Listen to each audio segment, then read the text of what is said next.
Bouleversement dans le sud, maintien des équilibres au nord et aux îles, fragile majorité loyaliste au Congrès et forte abstention. Ce sont les enseignements de ces dernières provinciales de l'accord de Nouméa. Dans cette édition spéciale, nous reviendrons sur les résultats dans chaque province, sur la victoire massive de l'Avenir en confiance dans le sud et celle plus mesurée de l'Uni dans le nord et de l'UC aux îles. Vous pourrez aussi entendre les principaux représentants des forces en présence.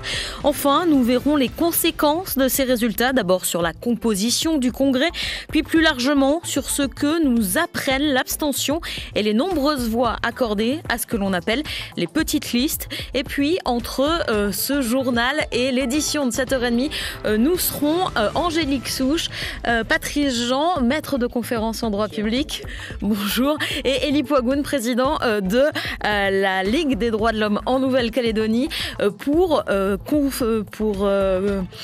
voir plus loin que ces résultats et puis dire ce que ça pourrait donner pour ces 5 prochaines années de mandature pour ces provinciales. Bienvenue dans cette édition. On le voit donc dans l'ensemble, ces provinciales ont reconduit les forces déjà présentes dans les institutions, mais l'alternance a tout de même joué à plein en province sud, avec, on l'a dit, Angélique Souche, la victoire très nette de l'Avenir en confiance. Oui, l'Avenir en confiance, avec Sonia Baquès comme tête de liste, qui a recueilli un petit peu plus de 40% des suffrages, ce qui lui offre 20 sièges dans cette province, autrement dit la majorité, puisque la province sud, je vous le rappelle, est composée de 40 sièges. Alors, Calédonie Ensemble reste deuxième, mais avec une déperdition impressionnante, entre guillemets, puisque Calédonie Ensemble obtient 18,5% des suffrages, soit 9 sièges. C'est 7 de moins qu'en 2014.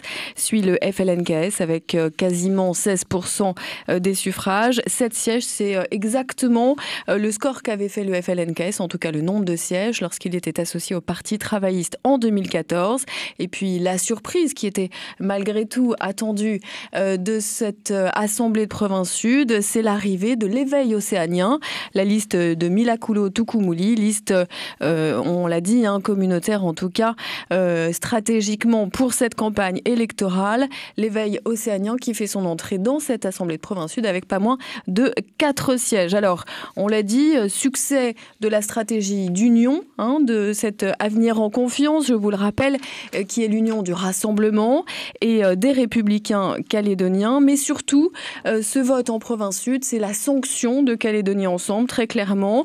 L'arithmétique le dit, l'arithmétique le prouve, puisque l'Avenir en confiance finalement réalise quasiment le même score qu'en 2014. Les deux groupes cumulés, avec un tout petit peu plus de 2000 voix supplémentaires, ce qui est peu, étant donné que le corps électoral a, lui, largement progressé. En revanche, Calédonie Ensemble perd quasiment la moitié de ses voix, puisque Calédonie Ensemble avait réalisé 24 000 suffrages en 2014 et n'en obtient que 13 000 sur cette élection 2019. Alors, une question, où sont passées ces voix de Calédonie Ensemble ? Eh bien, très clairement vers l'éveil océanien, vers aussi toutes ces petites listes qui n'ont pas pu obtenir un siège parce qu'elles n'ont pas franchi cette barre des 5%. On pense notamment aux listes entre guillemets progressistes de Martine Cornaille, Acte, ou encore de Joël Casarérou, Construire autrement. Et puis l'abstention, on en parlera avec nos invités, une abstention quasi record pour une élection provinciale en province sud, puisque au total, la participation ne dépasse pas 67% pour cette élection 2019. Et cette victoire de l'Avenir en confiance dans le sud satisfait logiquement sa meneuse, Sonia Baquès, qui veut voir dans ce vote la validation du message porté par sa liste pendant la campagne. C'est pour nous la victoire de l'union. Et, ils nous ont dit le lendemain du référendum qu'ils voulaient cette union des loyalistes. On l'a faite et ils ont voté dans le sens de cette union des loyalistes. Maintenant, nous avons un projet ambitieux à mettre en œuvre. Il y a beaucoup de choses. Les Calédoniens ont beaucoup souffert ces dernières années. Ils attendent de nous de la confiance sur le plan économique, sur le plan de la sécurité, et c'est ce qu'il nous faudra mettre en œuvre. Encore une fois, 57% des Calédoniens ont voté pour le maintien de la Calédonie à la France. On devra travailler tous ensemble, indépendantistes et non indépendantistes, mais en priorité. J'en appelle à mes partenaires de Calédonie Ensemble, parce que je crois que nous aurons besoin d'avoir une majorité au gouvernement et au Congrès. Et puis il faudra prendre en compte le vote des électeurs, prendre en compte cette volonté de changement et cette volonté que qu'on arrive à redonner confiance et à redonner de l'espoir. Avec plus de 15 000 voix d'écart et la perte de plus de la moitié de ses sièges dans les assemblées, Calédonie Ensemble est le grand perdant de ce scrutin. Hier soir, c'est non sans une certaine amertume que le leader du parti tête de liste dans le Sud, Philippe Gomes, a commenté ce résultat. Ce résultat, il illustre plusieurs choses. La première chose, c'est une radicalité qui s'est exprimée chez une part de la droite non indépendantiste que les Calédoniens ont plutôt soutenu, une radicalité anti-Kanak, anti-indépendantiste. Et nous, on avait un message qui a été probablement moins audible, un message de paix, vivre ensemble, respect, trouver des équilibres, etc. Et dans une ambiance plutôt radicale, ce message-là a moins porté qu'il ne porte depuis l'origine, puisqu'on porte le même message depuis 2004, l'avenir ensemble, 2008, création de Calédonie Ensemble, c'est toujours la même idée qu'on porte. Mais peut-être qu'à la veille de la mandature de l'accord de Nouméa, de ces 2 référendums, de cet espace binaire qui est aujourd'hui créé, qui est de plus en plus binaire avec les référendums, notre démarche plus ouverte a été une démarche qui probablement n'a pas été entendue comme à notre sens elle aurait dû l'être. Mais c'est la démocratie, c'est ainsi, le peuple est souverain et il a tranché entre les différents projets qui lui étaient présentés. Donc maintenant, on va voir ce que donne le projet de l'accélération des référendums et du choc de confiance que c'est susceptible de créer. J'attends ça avec impatience. À noter également, dans le sud, la percée de l'éveil océanien. La liste voulait avant tout offrir une visibilité aux Wallisiens et aux Futuniens dans les institutions. Un message qui a su convaincre. La liste récolte 8,6% des voix. Le résultat d'une prise de conscience de cette communauté, selon Milakulo Tukumuli, sa tête de liste. J'aime dire que la communauté, c'est une bonbonne de gaz et que je suis juste venu mettre l'étincelle. Et c'est ce qui est arrivé, je pense, lors de ces élections provinciales. Je pense que la communauté, elle va se réveiller, qu'elle va se dire qu'elle est capable de s'émanciper politiquement. En tout cas, cette stratégie communautaire, elle n'aura pas lieu d'être pour les prochaines élections. C'était juste pour leur montrer que c'était possible de faire plus. Vous allez être maintenant très courtisé. Oui. Est-ce que vous savez tout simplement comment vous allez orienter votre vote, votre action ? C'est ce que j'avais dit lors de mon programme. C'est une politique sociale avant tout. Faire justement que les inégalités entre les plus riches et les plus pauvres soient gommées. C'est la première chose. Donc il n'y a pas de tendance pour l'instant. On va regarder ce qui va se passer cette semaine, voir avec qui on va travailler. Mais je me laisse cette nuit pour y réfléchir et puis on aura probablement une semaine. Il y a déjà eu des tractations avant l'élection que j'ai botté en touche parce que rien n'était fait. Aujourd'hui que c'est fait, on verra, cette semaine sera très rugueuse. Direction la province Nord. À présent, la province qui reste aux mains de l'UNI. Le parti de Paul Néaoutyine termine vainqueur pour la 5e fois avec un score de 38,5% devant l'UCF-LNKS et Agissons pour le Nord. Les précisions de ce scrutin avec vous, Jeannette Petchaïci. Oui, le dépouillement en province Nord s'est passé comme lors des dernières provinciales. Le duel était si serré entre l'UNI et l'UC que l'on a cru un renversement des équilibres. Paul Néaoutyine, président de la province Nord depuis 1999, gardera la main pour ce mandat encore. Mais une fois de plus, la différence se joue à quelques centaines de voix. La liste unie a réuni 9 709 voix et la liste UCF-LNKS, cette fois menée par le président de l'Union calédonienne, Daniel Goa. On a obtenu 9 068, ce qui fait donc 10 sièges pour la première et 9 sièges pour la deuxième. La surprise est ailleurs. Les résultats de l'avenir en confiance se retrouvent aussi dans les 3 000 voix et les 12% d'Agissons pour le Nord. La liste non indépendantiste menée par le maire de Kawa, Alcide Ponga, devrait être la 3e et dernière force à rejoindre l'hémicycle de Koné. Gérard Poadja d'une province pour tous, liste de Calédonie Ensemble, est très loin derrière avec un score de 7,83%. Vous l'avez dit, dans l'alternance chez le loyaliste, elle a aussi joué au Nord. Calédonie Ensemble cède sa place à Agissons pour le Nord, liste de l'avenir en confiance conduite par Alcide Ponga, le maire de Kawa, qui est en direct avec nous. Bonjour. Oui, bonjour. Vous faites donc votre entrée à l'Assemblée de la province Nord après ce scrutin. Comment entendez-vous mener ce scrutin et cette nouvelle provinciale, cette nouvelle échéance jusqu'en 2022, maintenant que vous êtes à l'Assemblée de la province Nord? Oui, juste une petite précision avant de répondre à votre question. On a le soutien de l'avenir en confiance, etc., mais vous aurez remarqué qu'il y a Wilfried Weiss qui va faire partie des élus de la province Nord et que donc l'équipe de Tous Calédonie n'est pas représentée dans le Sud, mais l'est par contre dans le Nord. Donc c'est bien l'équipe de Agissons pour le Nord qui siégera à l'Assemblée de province à partir de cette semaine. Donc, Alcide Ponga, soyons justement précis, parce que c'est ce que l'on regarde là au lendemain de cette élection. Est-ce à dire qu'au Congrès, vous allez siéger avec, dans un groupe Avenir en Confiance, ou vous allez siéger avec votre étiquette Agissons pour le Nord ? On a toujours dit aux électeurs qu'on était des non indépendantistes et que il est certain que moi je suis proche du rassemblement. Donc les discussions auront lieu cette semaine et donc on se rapprochera de nos partis respectifs et tout pour pouvoir décider le moment venu où l'on siégera au Congrès. Mais voilà, donc ça ce sont des discussions à venir. Et maintenant, pour répondre à votre question... sur la mandature, tout à fait. Sur comment vous allez mener cette mandature ?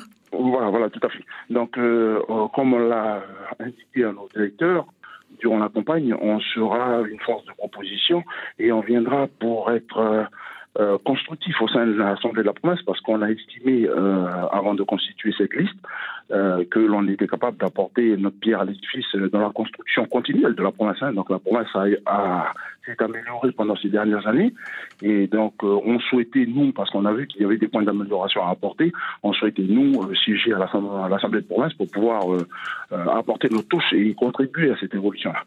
Alcide Ponga, donc une province nord qui reste, entre guillemets, dans les mains de l'UNI, de Paul Néaoutine.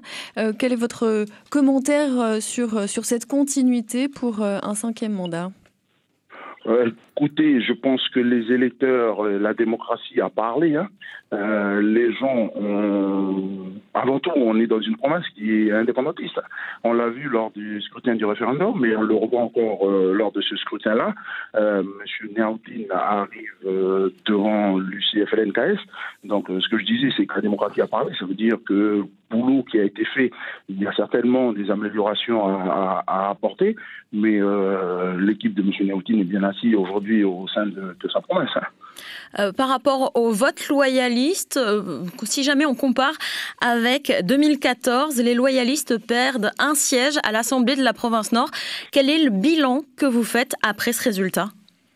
C'est ce que je disais hier sur une autre antenne. Donc, il est vrai que sur le plan personnel, l'équipe de Agissons pour le Nord, on peut se satisfaire de ces 3 sièges-là et des 2 sièges du Congrès. Mais quand on regarde le bilan global des loyalistes, on a quand même un siège de moins à l'Assemblée de la province et puis un siège de moins au Congrès. Donc, voilà, je vais être franc avec vous. Le bilan pour les loyalistes en général, on va dire qu'on perd un siège à la province Nord et puis un siège au Congrès. Et est-ce que ça a été une erreur, selon vous, de partir divisé ? On va pas revenir sur ce qui a été fait.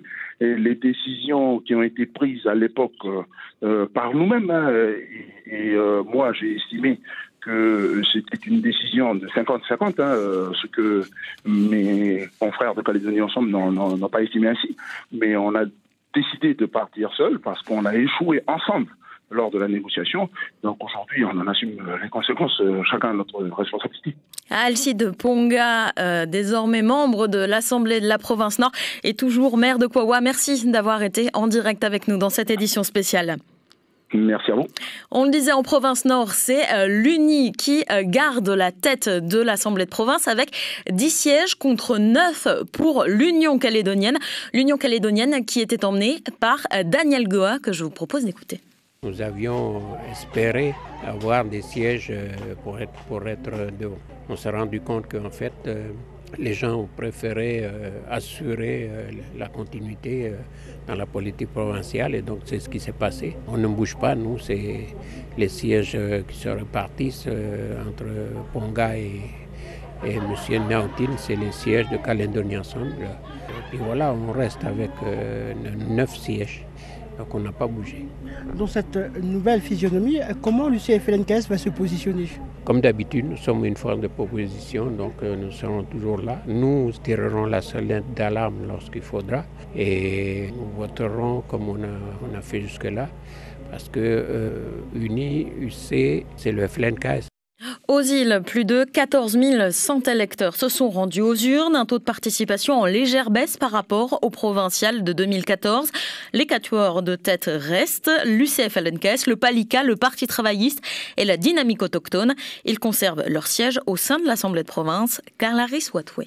Après les élections, les forces politiques restent les mêmes au sein de la province des Îles. Seul le nombre de sièges attribués à chaque liste change. L'UCF-LNKS perd 2 sièges et se retrouve donc à 6 au sein de l'hémicycle, dont 3 conseillers au Congrès. Le Palika gagne 2 places supplémentaires et passe à 4 sièges, dont 2 au boulevard Vauban. La Dynamique autochtone et le Parti travailliste conservent leurs 2 sièges à l'Assemblée de la province des Îles et une représentation chacune au Congrès. Il n'y aura pas de représentants loyalistes pour cette dernière mandature. Avec nous, portés par l'Avenir en confiance et Nouvelle Vision des Îles de Calédonie Ensemble, n'ont pas franchi la barre des 5% des suffrages. Les nouvelles listes, MNIS Îles et Unitaire Kanaki Génération, ont subi le même sort. Ces nouvelles listes, elles, de tendance indépendantiste, c'est peut-être la cause de la perte de sièges de l'Union calédonienne qui, à la tête de la province des Îles, perd 2 sièges. C'est en tout cas l'explication qu'a fournie hier soir Jacques Lallier, la tête de liste. Ce mariage qui n'a pas fonctionné, mais c'est les structures, puisque en fait des explications auraient dû être faites lors des décisions du CIE, mais peut-être qu'il y a eu une défaillance dans la communication au niveau de la structure, mais donc on a fait du terrain pour expliquer. Donc compte tenu du progrès qu'on a fait depuis le début qu'on a déposé la liste, on peut quand même dire que c'est une satisfaction. Ce qui est important, c'est qu'on puisse se retrouver après les élections, et c'est l'objectif qui avait été décidé à l'occasion du congrès du FNK.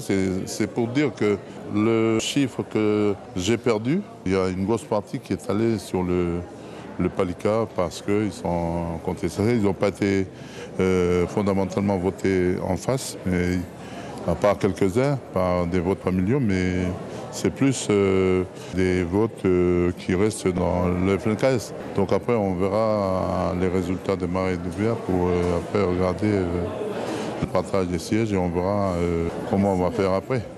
Aux îles, toujours, Dynamique autochtone conserve ses 2 sièges à l'Assemblée, dont 1 au Congrès.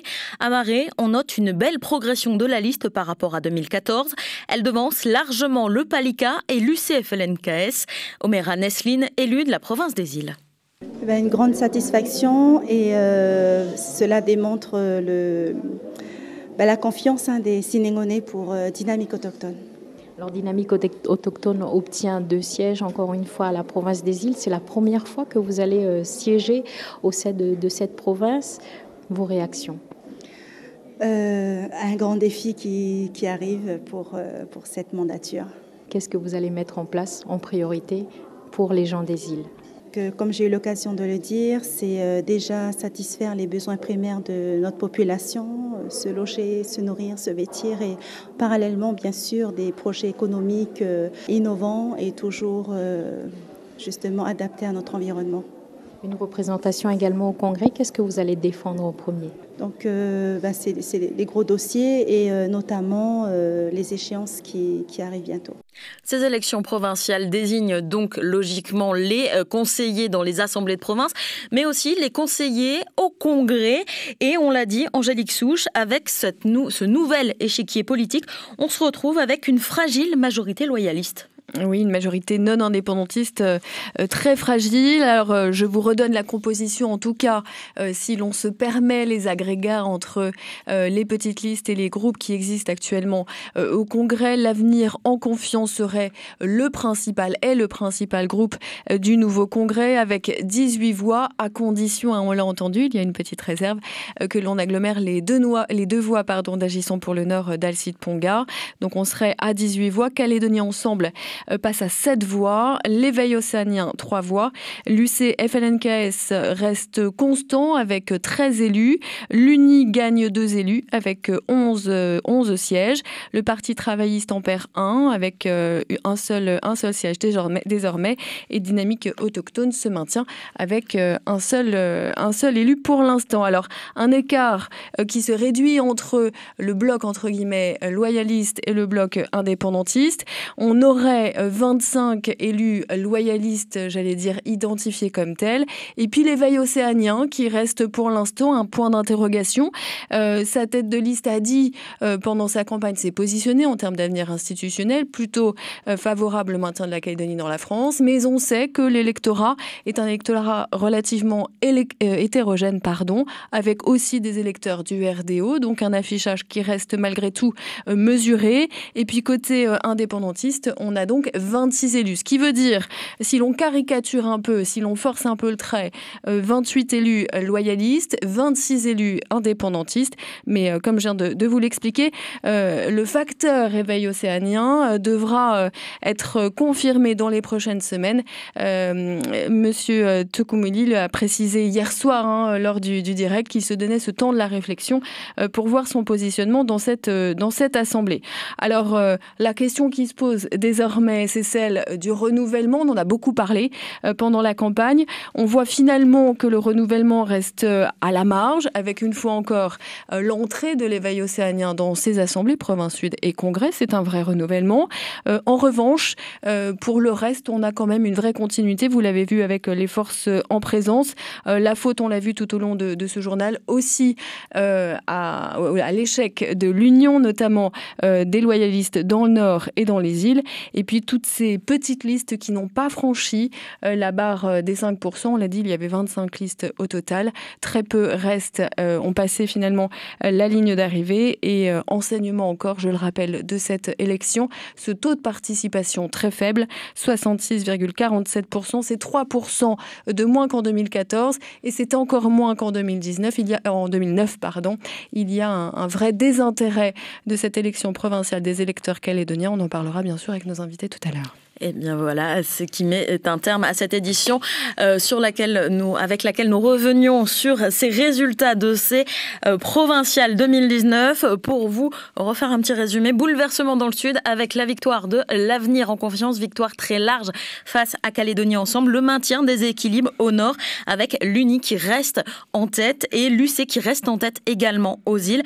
Et puis la très fragile majorité loyaliste au Congrès, on vient d'en parler. Cette édition spéciale se poursuit maintenant avec vous, Angélique Souche, et vos deux invités, Patrice Jean et Élie Poigoun. Moi, je vous retrouve à 7h30. Merci Charlotte Mess pour prochaine édition, donc à 7h30. Nos invités, on vous les a présentés en début de cette session d'information. Élie Poigoun, bonjour. Bonjour. Je rappelle que vous êtes le président de la Ligue des droits de l'homme.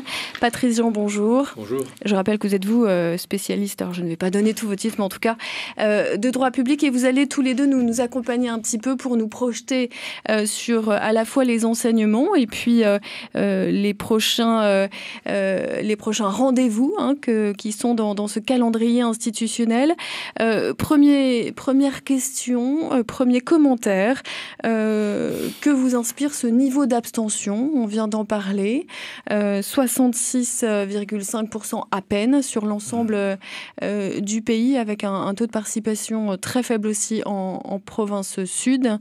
Élie Poigoun, en termes de vitalité de la démocratie, que vous inspire ce chiffre ? Oui, bon, il y a un fort pourcentage d'abstention, mais je pense que ce sont les gens qui sont un peu déçus, parce qu'au niveau des candidatures qui sont présentées sur les listes, on n'a pas renouvelé beaucoup. Je pense que les jeunes, on a demandé de renouveler les gens qui sont à la province, et on a remis les mêmes. Et il y a des gens qui étaient déçus, qui sont partis faire des petites listes à cause de ça. Donc il y a un éparpillement des électeurs. Et ça veut dire qu'il y a quand même des gens qui se posent des questions sur ce qui a été fait jusqu'à maintenant. Il y a beaucoup de gens qui sont quand même déçus sur les politiques qui ont été faites, et en particulier les gens qui sont en bas de la société. Moi, je vais souvent dans le Nord, je vais ici autour de Nouméa, et beaucoup de gens n'ont pas vu leurs conditions de vie changer. Voilà. Et c'est quand même une situation qui est assez grave. Il faut maintenant, dans cette mandature, il faut qu'on s'en occupe, parce que c'est beaucoup de gens. Beaucoup de gens, j'y vais régulièrement en brousse dans les tribus, et les gens, en particulier sur la côte Est, les gens n'ont pas beaucoup évolué dans leurs conditions de vie. On a senti dans cette campagne beaucoup d'indécis jusqu'au dernier jour. Est-ce que pour vous, ces indécis-là, certains d'entre eux finalement, jusqu'au bout sont restés indécis et ont pu ne pas aller voter faute finalement d'avoir trouvé le bulletin qui leur correspondait? Oui, je pense aussi. Il y a beaucoup de gens qui sont déçus et puis voilà, ils se posaient des questions sur qui ils vont voter. Puis voilà, ils sont restés jusqu'au bout dans leur inquiétude. Patrice Jean, que vous inspire ce chiffre de l'abstention ou la faible participation? Oui, bon, c'est vrai que c'est la première fois dans une élection de ce type qu'il y a une abstention aussi élevée. Je vais essayer quand même de voir qu'il y a aussi le verre à moitié plein et pas seulement à moitié vide. Bon, on peut rappeler par rapport à l'ensemble du monde que dans les dictatures, l'abstention en général, c'est 0,1%, donc 99% de participation. Bon, je rappelle aussi qu'en France, le vote n'est pas obligatoire. Il le deviendrait si, disons, les indépendantistes venaient au pouvoir parce que c'est un moyen d'obliger les gens à s'exprimer, y compris les gens qui ont de grandes difficultés. Mais le fait qu'il y ait un taux d'abstention qui n'est pas monumental, c'est aussi un signe de démocratie, comme je disais tout à l'heure. Alors, il y a aussi le fait que c'est un peu compliqué. Toutes ces listes, c'est un foisonnement démocratique. Mais l'essentiel est toujours simple, comme disait le pape Jean XXIII. C'est-à-dire qu'au fond, ce référendum, ces consultations référendaires sont clivantes, c'est binaire, ça serait mieux d'avoir un accord, mais au moins c'est simple. On est pour, on est contre. C'est un peu comme le Parlement britannique, vous savez, il y a tel parti, tel autre, et c'est la bipolarité en deux parties. Est plus lisible. Voilà. Là, c'est un peu plus compliqué. Même pour nous, les observateurs, moi, j'ai été surpris du score de l'éveil océanien. Et très vite, on apprend à prononcer le nom de M. Mulakulo Tukumuli, dont on va entendre parler. Donc, c'est surprenant aussi. D'ailleurs, une liste communautaire, mais il y a aussi dynamique autochtone. En métropole, ils ne doivent pas très bien comprendre. C'est objet politique non identifié. Mais donc, cette abstention, c'est le signe d'une démocratie. C'est le signe que c'est un peu compliqué à comprendre toutes ces listes, on ne sait pas très bien où elles se positionnent, mais dans l'ensemble, le résultat est considéré comme tout à fait valable. Je ne pense pas qu'il y ait beaucoup de réclamations. Attendons quand même les résultats officiels. Pour le moment, nous sommes dans des projections. On rappelle que le Haut-Saria a publié des résultats définitifs, mais qui restent provisoires, puisque la commission de contrôle a travaillé toute la nuit. Et puis, on sait qu'il y a un délai de 15 jours pour faire des recours. Bon, je pense qu'on n'attendra pas les 15 jours pour avoir les résultats officiels. Le Haut-Commissariat, lui, sait s'il y a des réclamations sérieuses ou pas, mais on peut penser que là, ça s'est passé quand même dans un très grand calme. Quelle belle leçon tout de même de démocratie que la Calédonie donne au reste du monde, parce que tout de même, il y avait un enjeu majeur, il y a un enjeu majeur. Le Congrès aurait pu basculer ou pas du côté indépendantiste, ça aurait été une première. Bon, les perdants, certains perdants font quand même bonne figure. Monsieur Gomez, il y a une forte, disons, une défaite de Calédonie Ensemble. C'est la démocratie. Donc je crois que il ne faut pas toujours être complexé. Je crois que la Calédonie donne une belle leçon de démocratie. Alors évidemment, il y a des perdants et des gagnants. C'est le jeu de l'élection. Je pensais personnellement que l'écart ne serait pas aussi grand, mais c'était prévisible tout de même dans l'ensemble cette victoire de la dynamique de l'Union finalement. Élie Poigoun, vous avez mentionné la jeunesse. On a vu dans cette campagne, finalement, à la fois une demande de cette jeunesse, vous l'avez dit, de renouvellement, et finalement, peu de messages à son encontre. Est-ce que vous pensez qu'après sa mobilisation pour le référendum, aujourd'hui, elle se retrouve dans cet exercice démocratique ? Oui, la jeunesse, elle est apparue avec cette liste océanienne, avec Michael, enfin, j'ai pas exactement son nom, mais... Mulakulo Tukumuli. Voilà, c'est un jeune et moi, je suis pas surpris. Je suis pas surpris par le résultat qu'ils ont obtenu parce que c'est quelqu'un qui est très solide, voilà, qui a eu une formation avec l'opération 404 et il a montré qu'il était capable d'aller Vous le connaissez personnellement? Moi, je connais personnellement parce qu'il est passé dans nos équipes du Juvénat. Ce sont nos élèves qui sont... moi, je suis très heureux pour lui. Et il y a d'autres jeunes qui apparaissent aussi dans les listes, là, des jeunes comme Mani Croisé. Ce sont des jeunes qui s'expriment là, et je pense qu'on n'a pas... Peut-être on n'a pas pris conscience de ça, mais il y a une génération qui passe et maintenant il faut mettre des gens nouveaux comme eux. C'est eux qui vont donner une nouvelle impulsion ici en Nouvelle-Calédonie parce qu'ils ont vécu pendant 20 ans, pendant 30 ans avec les accords de Nouméa. Ils ont vu ce que c'est et je pense qu'ils ont certainement beaucoup de choses à nous donner, à proposer à la Nouvelle-Calédonie et je pense qu'on ne leur donne pas assez de place. Et voilà, je suis content qu'ils aient au moins un représentant. Voilà, un représentant, mais bon, voilà, il y a les petites listes, il faut encore qu'ils fassent leurs preuves, parce que la politique, c'est rude, hein, c'est pas facile. C'est un endroit où il y a de la bagarre, voilà, donc il faut prendre de la graine, Alors, un mot justement sur ces petites listes. Je l'ai dit tout à l'heure, 11 000 voix perdues dans la seule province sud. Dit comme ça représente peut-être pas grand-chose, mais c'est plus de 15% des gens qui se sont exprimés qui finalement ne seront pas représentés.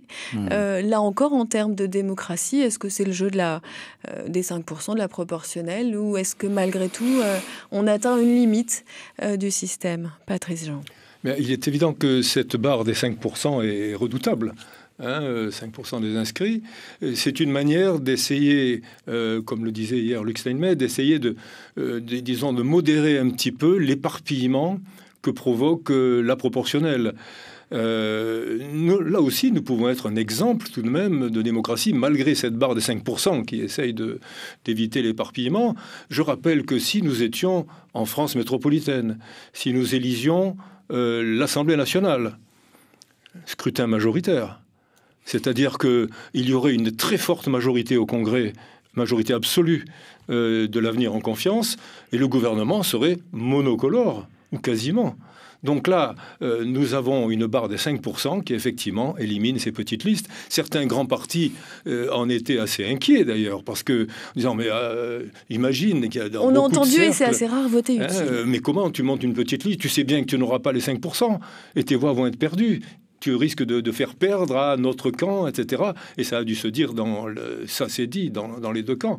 Donc, voilà. Mais cette barre des 5% n'est pas remise en question fondamentalement parce que sinon ça peut aboutir vraiment à des majorités très difficiles à obtenir et ça pourrait devenir assez ingouvernable.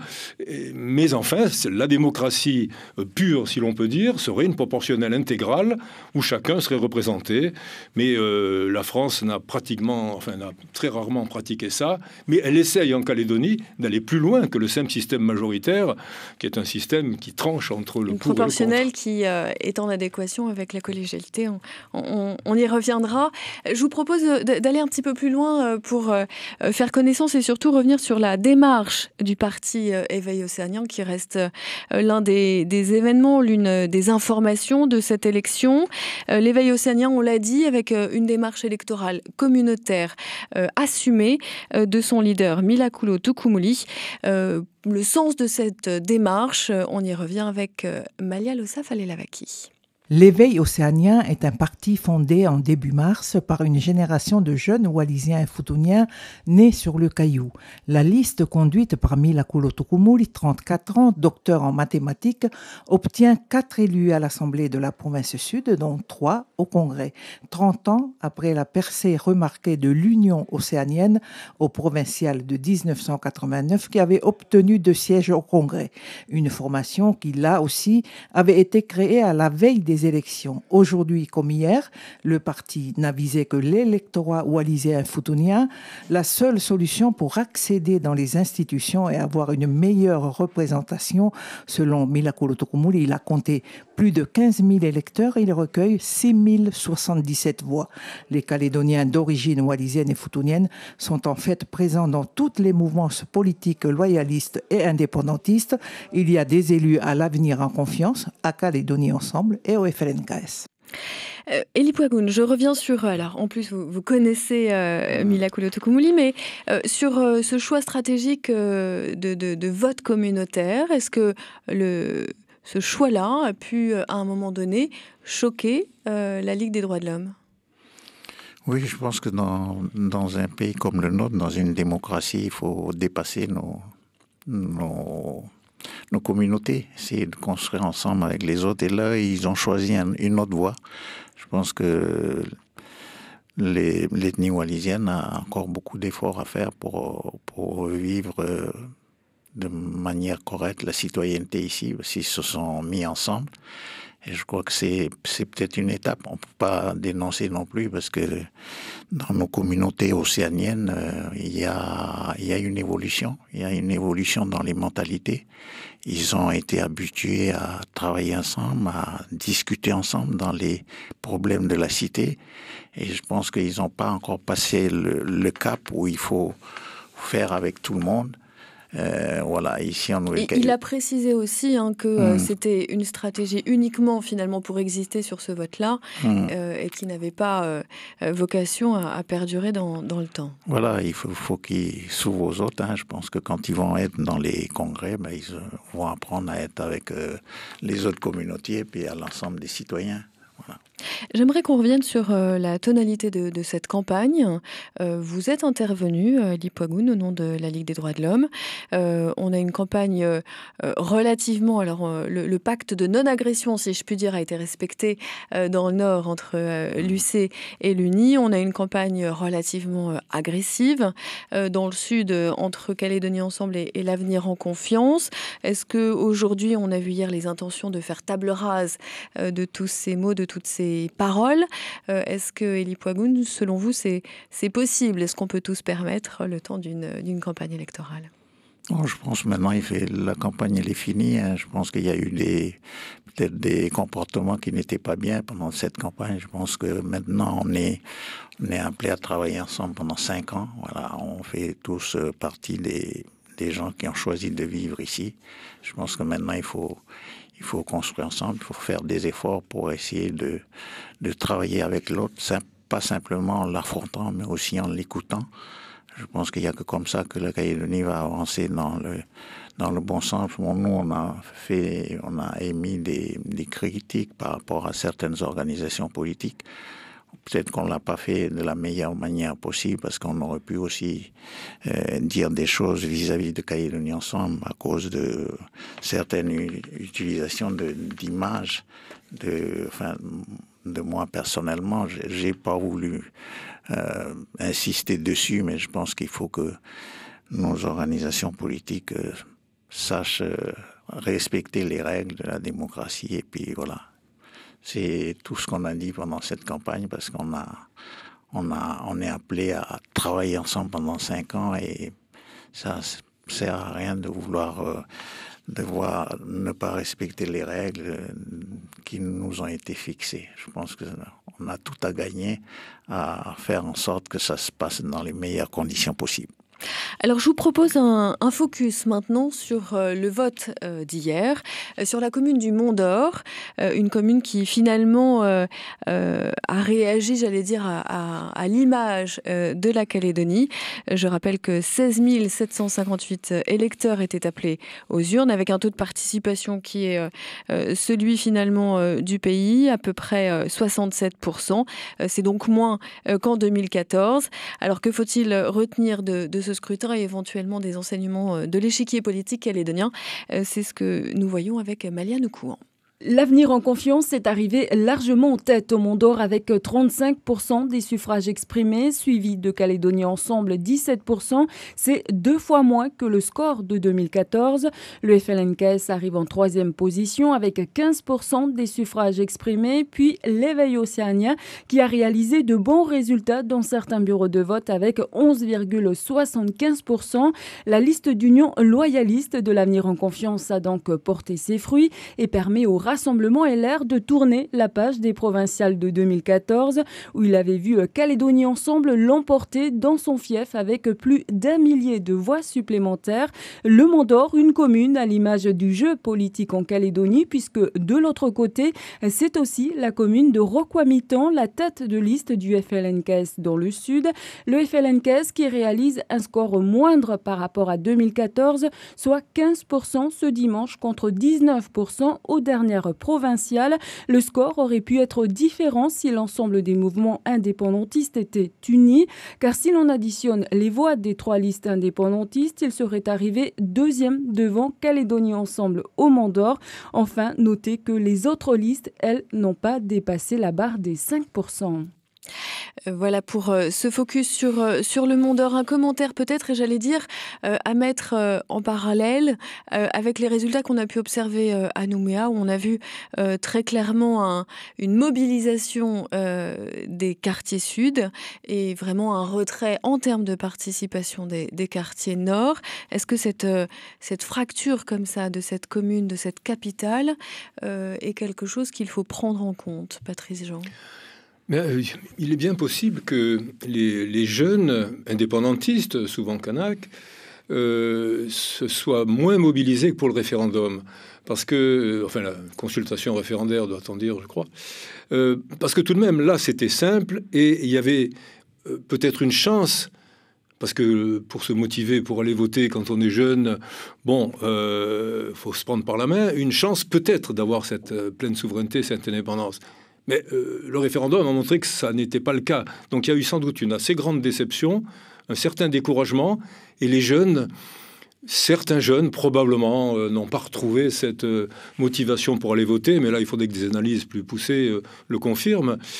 Voilà. Et puis il y a aussi cet effet, on parle du Mont d'Or, on se souvient tout de même qu'au sein de ce qu'on appelle les loyalistes, il y avait le torchon brûlé tout de même entre ceux qui accusait certains de mettre de l'huile sur le feu. Et le maire du Mont d'Or, Éric Gay, était un de ceux qui n'appréciait pas du tout certaines positions, qui pouvaient être celles justement de l'avenir en confiance aujourd'hui, les accusant de mettre de l'huile sur le feu alors qu'il fallait aller au dialogue et non pas provoquer l'adversaire. Donc il y avait vraiment une hostilité assez forte. Or, ils ont réussi, sur la demande de la base, à se mettre ensemble et à donner l'impression, peut-être juste, que cette alliance allait durer. Et ça, je crois que ça a donné une dynamique.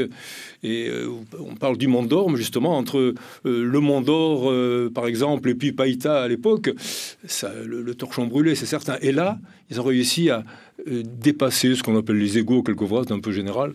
Et donc ça, je crois que ça a créé cette dynamique. Alors, je crois aussi que pour les jeunes, notamment indépendantistes, il y a quand même l'immense déception, parce que beaucoup se disaient que peut-être c'était à portée de main, et là, c'est reporté à plus tard, ou peut-être à jamais, qui sait. Et donc, je pense qu'il y a une démobilisation. Personnellement, quand je suis allé voter hier à Païta, dans mon bureau, j'ai été assez surpris. Il y avait des Wallisiens et Futuniens de partout, et très peu de Kanaks. Bon, mais c'est juste une petite photo qui n'a aucune valeur de sondage. Mais c'était surprenant. Alors j'aimerais vous entendre sur ce nouveau congrès. On l'a dit, un congrès avec un équilibre fragile, même incertain, puisque on suppose entre guillemets que l'éveil océanien se rangera, votera avec le camp loyaliste, en tout cas sur les questions d'avenir institutionnel. Mais on l'a dit, on le redit, c'est un électorat qui reste hétérogène. 26 indépendantistes, 28 loyalistes. Élie Poigoun, ce resserrement à nouveau de cet écart, c'est finalement comment vous l'interprétez et surtout quelles peuvent être les conséquences? Ici en Nouvelle-Calédonie, il faut qu'on prenne bien conscience de ça. On est obligé de travailler ensemble. Les forces sont... Ça s'est vu pendant le référendum, c'était très juste entre ceux qui étaient pour l'indépendance et ceux qui sont contre l'indépendance. Et on voit arriver ça aussi au niveau du Congrès. Là, on voit en effet que même l'Avenir en confiance, avec ses 18 sièges, en tout cas 16 plus les 2 d'Agissons pour le Nord, n'a pas de majorité, devra composer.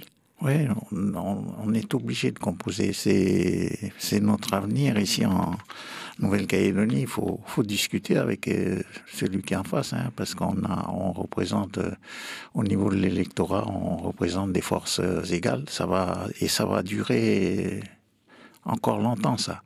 J'ai dit ça parce que certains croient qu'on peut... Voilà, il y a des forces en présence qui sont des forces qui viennent de loin, qui viennent de très loin, des populations qui se sont installées ici et qui, quand on va dans des consultations référendaires ou bien même au niveau du Congrès, ces deux forces en présence sont toujours là et on est condamnés à vivre ensemble et à essayer de faire un effort pour faire avec l'autre. Voilà. Hier, le député Philippe Gomez s'inquiétait de la radicalité des discours et de la bipolarité affirmée, de plus en plus marquée, de cette Assemblée du Congrès et de l'échiquier politique calédonien. Est-ce que vous partagez cette analyse ?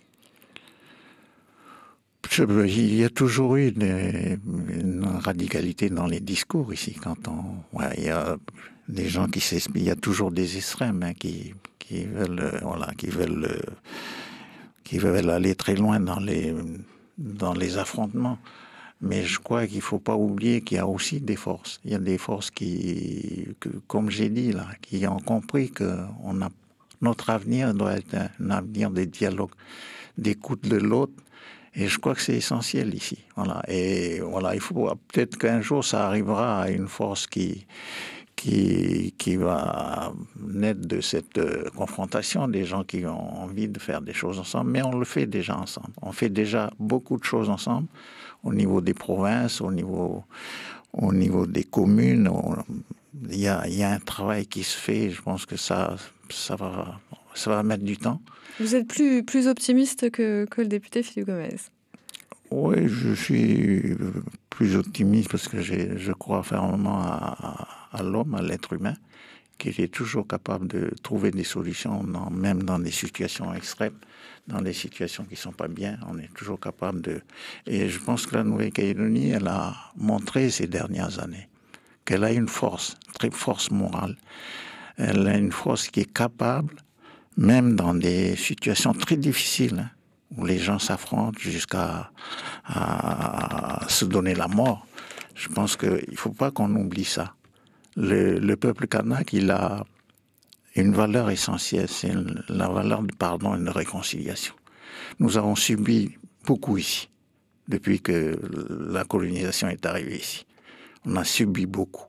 Mais on sait reconnaître qu'il y a des choses aussi. Moi, je suis quelqu'un qui reconnaît qu'il y a des choses qui ont évolué, qui nous ont été amenées. Il y a eu... Si on veut rester dans le passé, on va continuer à s'affronter. Il y a eu des moments très difficiles ici. Il y a eu des gens qui sont morts.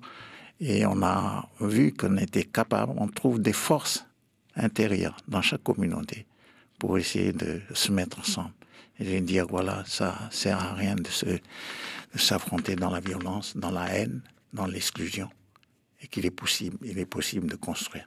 Mais ça demande des générations. Voilà. C'est pour ça que j'ai beaucoup confiance aux jeunes. J'ai vu passer des milliers de jeunes. Des milliers de jeunes. Je dis ça. Je travaille tous les jours avec eux. Et moi, je suis optimiste pour l'avenir. Pour cette jeune génération. Voilà, parce qu'ils ont beaucoup évolué dans le temps. Et puis la Nouvelle-Calédonie n'est plus une île isolée maintenant. On est dans une planète qui est un village.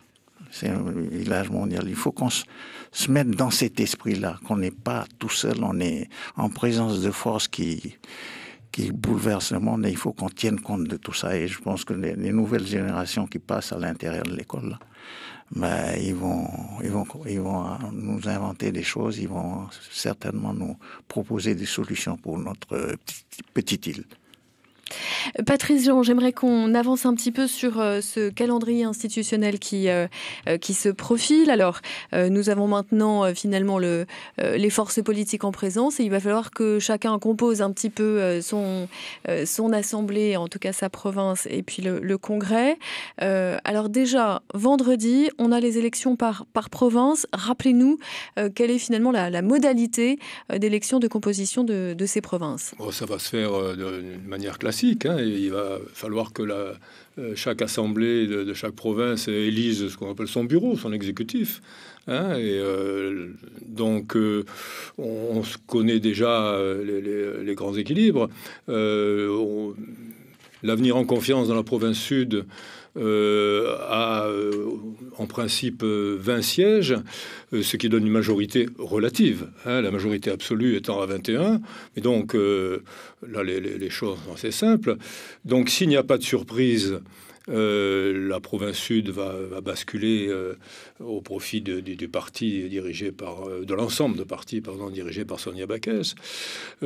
Apparemment, il n'y aura pas trop de surprises non plus dans les deux autres provinces. C'est surtout, bien sûr, puisque les provinciales sont intimement liées au Congrès. Alors, le Congrès, ce sera la semaine suivante. D'après, le vendredi d'après. Et c'est bien sûr ce qui sera décisif. Au-delà, si on parle pays et non pas seulement province, et là donc nous serons à 26-28, mais comme vous disiez tout à l'heure justement, les trois de l'éveil océanien vont être en position charnière, parce que pour un coup d'essai, c'est un coup de maître, ce qu'ils ont réussi. Une entrée fracassante dans le bon sens du terme, j'espère. Et donc, on parle de faiseurs de roi, c'est eux qui vont probablement, influencer tel ou tel. Et donc là, heureusement, dans sa sagesse, l'ancienne élève et étudiante, M. Poigoun, a dit rapidement que cette sorte de communautarisme ne durerait pas trop longtemps. Voilà. Mais au point de vue institutionnel, il est important de savoir si une formation va arriver à 18 sièges ou pas.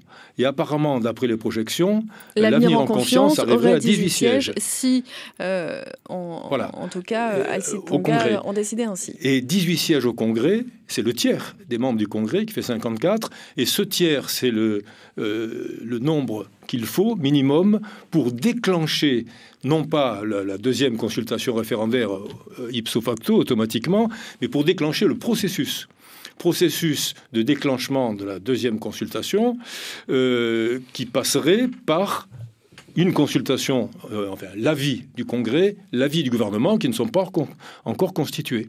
Mais ce qu'on peut dire, si vous voulez qu'on parle de rappelons, parce que la date, c'était quand même l'une des propositions phares de l'avenir en confiance, c'était d'aller au plus vite au deuxième référendum. Voilà. Est-ce que l'avenir en confiance avait raison juridiquement de dire qu'on pouvait accélérer le processus ou pas? Alors, au plus vite, qu'est-ce que juridiquement ça peut être? Alors là c'est tout à fait surprenant juridiquement, mais ça fait pas mal de temps qu'on dit que le deuxième ou éventuellement troisième référendum, pour parler simple, aura lieu 2020-2022. Mais il y a eu un avis du Conseil d'État du 4 septembre 2018 qui a bien montré que l'interprétation de l'accord de Nouméa, selon lequel la nouvelle consultation interviendra dans la deuxième année suivant la première, le Conseil d'État interprète la deuxième année non pas en année civile, 1er janvier, 31 décembre, mais en année glissante, de date à date. Et le Conseil d'État, dans son avis, nous dit que la nouvelle consultation, la deuxième, donc, pourrait se tenir jusqu'au 3 novembre 2020. Ça veut donc dire que si on accélérait les choses et que Paris soit d'accord, parce qu'il faut quand même un décret pour convoquer, et Paris ne va pas aller provoquer s'il n'y a pas quand même un minimum de consensus. Mais ça veut donc dire que le deuxième référendum, pour parler simple, pourrait avoir lieu en novembre 2019. Et que s'il avait lieu le dimanche 10 novembre, si je ne me trompe pas, 2019, c'est pas l'hypothèse la plus probable, mais ça peut arriver, à ce moment-là, l'éventuel troisième référendum pourrait avoir lieu non pas dans l'année qui suit, c'est-à-dire pas 2022. Du 10 novembre 2019 à 10 novembre 2020, mais il pourrait avoir lieu au début de l'année qui suit, c'est-à-dire à partir de novembre 2020 et non pas 2022. Mais ça, c'était si on serrait les délais au maximum, et ça, c'est une chose qui n'est pas très connu, et c'est le Conseil d'État qui a rappelé qu'une année, c'est les 12 mois, c'est pas l'année civile, alors que jusqu'à présent, on se référait au rapport du Sénat, de l'Assemblée nationale, qui avait peut-être un peu hâtivement, moi-même j'avais emboîté le pas, parce que le rapport du Sénat était tout à fait convaincant, mais le Conseil d'État a raison de rappeler que l'année, ça se compte de date à date. Donc, effectivement, ça serait possible d'accélérer, mais je rappelle que le maître des horloges, c'est quand même Paris. Mais s'il y avait une volonté par un tiers des membres du Congrès donc, à venir en confiance, plus un avis favorable du Congrès, plus un avis favorable du gouvernement, mais il est trop tôt pour Paris, finirait par fixer la date, probablement plus tôt que ce qui était prévu. Et donc, les 3 référendums pourraient être terminés fin 2020 si vraiment on allait au plus vite. Je ne suis pas certain qu'on force les feux à ce point. Mais juridiquement, c'est possible. L'un des débats, justement, durant la campagne autour de ce référendum, c'était est-ce que accélérer est une bonne chose en termes de confiance, de vivre ensemble, ou au contraire, est-ce que c'est quelque chose qui peut cliver les populations, les opposer? Elie Poigoun, quel est votre sentiment sur ce calendrier référendaire? On a choisi de faire 3 référendums. Je pense que il faut que tout le monde accepte ça. Pour accélérer, ou bien je pense que ça. Pour vous, ça ne change pas grand-chose. Je pense que ça sera toujours le même référendum. Et on va faire les 3 référendums. La question se pose aussi désormais, y compris avec ce calendrier référendaire, du mode de fonctionnement, des discussions d'avenir institutionnel. L'État avait été très clair. On fait une pause le temps de ces provinciales, mais on reprend la main et on se remet à discuter tout de suite après. Quel peut être le format proposé par l'État désormais pour cette dernière ligne droite ? L'accord de Nouméa prévoit la possibilité de 3 consultations référendaires. Donc, si les Calédoniens le souhaitent, ou en tout cas au moins un tiers du Congrès, on ne peut pas faire autrement, à moins de réviser la Constitution. Si le moment venu, soit après un 2e référendum, soit après un 3e, on veut discuter d'une solution consensuelle, comme disait Jacques Lafleur, ou bien d'un projet commun, ce qui finira probablement par arriver, mais enfin, je ne suis pas Madame Soleil. Donc, dans ce cas-là, vous savez, les juristes, quand on veut, on peut. Dans ce cas-là, il faut réviser la Constitution. Mais donc, Qu'est-ce que ça veut dire? Que les discussions qui vont de toute façon avoir lieu, les élus vont être entre guillemets convoqués à Paris, comité des signataires. On en a l'habitude. Ces discussions-là ne servent à rien institutionnellement, ou elles peuvent déjà poser des jalons pour les après-référendums? Vous savez, il y a aussi un rapport de force politique. Tout dépend. S'il y avait un consensus en Calédonie pour dire allez, on arrête avec ces référendums, les indépendantistes diront on est sûr de les perdre, c'est pas leur position actuelle, même durable probablement. Donc à ce moment-là, on peut très bien oublier les 2 référendums, l'accord de Nouméa, on révise la Constitution et puis voilà. Mais pour le moment, c'est pas du tout ce qui est probable. Et donc dire que on va trouver une solution consensuelle dans quelques semaines, pour le moment, c'est pas parti pour ça. Mais juridiquement, bien sûr que c'est possible. Mais il semble que les indépendantistes veuillent aller à la 2e consultation. Donc si effectivement, les loyalistes avaient accepté l'indépendance avec partenariat, c'est-à-dire une indépendance association réactualisée, qui est une indépendance. C'est une indépendance, une pleine souveraineté, avec un partenariat avec la France, mais qui serait précaire et révocable, comme on dit. Dans ce cas-là, je pense que si demain les loyalistes acceptaient ça, je pense qu'on pourrait ne pas aller au 2e référendum. Mais les loyalistes ne vont pas accepter ça. Ça n'est pas le contexte. Et Elie Poigoun, on arrive à la fin de cette intervention. J'aimerais vous entendre. Quelles sont vos attentes, à la fois en termes de dialogue entre ces forces politiques aujourd'hui confortées ou désavouées, en tout cas qui doivent travailler ensemble, et quelles sont vos attentes vis-à-vis de l'État, qui est souvent critiqué quand il prend la main un peu trop passée, etc. Là, pour accompagner la Calédonie dans cette sortie de l'accord de Nouméa, quelle position doit-il adopter pour vous? D'abord, je pense qu'on a fait des élections provinciales. Oui, il y a eu des programmes qui ont été balancés à tout le monde, qui ont été donnés aux citoyens, mais il faut qu'on applique ces programmes-là. On a été élus pour ça. Donc il ne faut pas qu'on se concentre déjà dès maintenant, parler de référendum, parce qu'on ne va rien faire. On ne va rien faire sur l'évolution des conditions de vie des gens. Le quotidien des Calédoniens. Je pense que c'est essentiel. Ils ont été élus pour 5 ans. Mais pendant ces 5 ans, il faut faire évoluer la situation. J'ai parlé tout à l'heure des conditions de vie qui n'ont pas évolué, n'ont très peu évolué pendant 20 ans. Mais il faut qu'on fasse quelque chose maintenant, parce qu'on n'arrête pas de parler des jeunes qui traînent à Nouméa, qui font des choses à Nouméa. Mais ça, c'est un appel qui a été lancé par des gens qui sont... Voilà, mais il faut répondre à ça. Et on a mis ces gens-là, on a élu des gens pour aller mettre en place des politiques dans nos différentes... C'est votre inquiétude que cette préoccupation d'avenir institutionnel vienne à nouveau... Le référendum, je pense que ça a été... On le fera dans les temps qui ont été fixés au départ. Si on veut encore dire on va mettre ça dans 1 an, mais on va rien faire. Les trucs qui ont été promis dans les provinces, on va rien faire du tout. On va se concentrer de nouveau sur le référendum. Et puis voilà,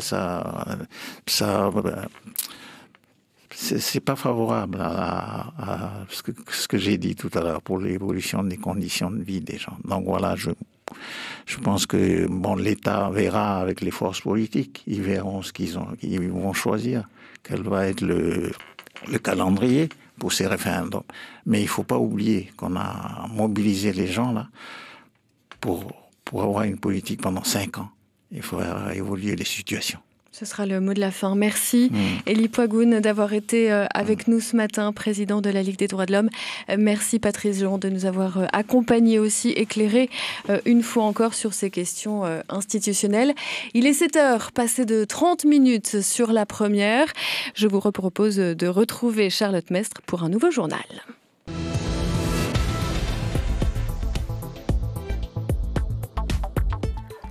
Le scrutin du 12 mai est passé, nous sommes dans le jour d'après, celui des analyses et des projections. Dans ce journal, vous entendrez la vision des responsables politiques, mais aussi en quelque sorte leur bilan de cette dernière mandature de l'accord de Nouméa. Et puis bilan et projection, ce sera aussi le travail que nous ferons en fin d'édition en évoquant la répartition au Congrès et les leçons du fort abstentionnisme. En province sud, l'alternance a pleinement joué. L'Avenir en confiance sort grand vainqueur de ce scrutin. L'alliance du Rassemblement, les Républicains, des Républicains calédoniens et du MPC est largement en tête des 11 listes présentes dans la province avec 40,6% des voix. 11 listes, un nombre témoin d'une volonté de changement dont il faut tenir compte pour Sonia Baquès. La tête de liste de l'Avenir en confiance a dit hier soir vouloir travailler avec tout le monde. Je pense qu'on aura à travailler avec ceux qui, si Milatou Koumouli passe la barre, bien évidemment en tant qu'élu, mais aussi ceux qui passent pas la barre et qui avaient proposé des choses. En tout cas, nous, on essaiera de travailler avec tout le monde parce que tout le monde avait des projets intéressants qui n'ont pas forcément été entendus cette fois-ci parce que on a un enjeu qui est majeur avec le résultat du référendum. Les Calédoniens étaient inquiets. C'est ce qu'ils ont marqué à la suite du référendum, avec cette volonté d'union et avec ce score. Il faut qu'on leur redonne confiance, et redonner confiance, ça veut dire travailler avec tout le monde. J'ai proposé à nos collègues indépendantistes de mettre en place un espace de dialogue pour travailler sur les problèmes de société, les addictions, la sécurité, la santé. Je rappelle cette volonté-là de travailler avec tout le monde pour faire changer les choses. À l'inverse de cette victoire fracassante, Calédonie Ensemble essuie des électeurs un camouflet cinglant au terme d'une campagne plutôt calme à part les sursauts des derniers jours. Le parti qui détenait la puissante province sud et le gouvernement perd du terrain jusque dans son fief de La Foi. Dans le sud, la liste rassemble 13 122 suffrages, presque moitié moins qu'en 2014. Côté indépendantiste, la liste UCF-LNKS recueille 15,9% des voix. Le résultat d'une stratégie d'union pour Roch Ouamitan, la tête de liste. Si on avait réussi à partir sur une liste unique, on serait sorti devant Calédonie Ensemble. Enfin, en tout cas, c'est son commentaire. Donc, on a toujours remarqué, nous, au niveau indépendantiste, que lorsque nous sommes partis unis, nous avons souvent réalisé de bons scores. Voilà. Comme en 2014, d'ailleurs. Voilà. Comme ça, on avait On avait fait presque 12 000 voix sur l'ensemble de la province sud, alors qu'en 2009, il y avait 2 listes. Il y avait l'Union citoyenne, donc le PALICA en fait était parti sur une liste concurrente. Ça en est tiré en fait avec uniquement 4 sièges. Et puis, il me semble que c'était Louis Mapou qui tirait l'autre liste, l'Union citoyenne, ils sont pas passés là-bas. Donc ça veut dire que c'est toujours la dynamique unitaire et les listes uniques qui payent, quoi. La 4e force de cette province sud, c'est un nouveau parti, l'Éveil océanien, qui récolte 8,56% des voix. Le parti de Milakulo Tukumuli fait son entrée avec 4 sièges à la province sud et 3 au Congrès. Le portrait de ce leader avec vous, Jeannette Petcheissi. Oui, Charlotte, des résultats qui répondent aujourd'hui aux statistiques qu'il avait émises. Milakulo Tukumuli, docteur en mathématiques, avait calculé sa victoire. 3 sièges au Congrès.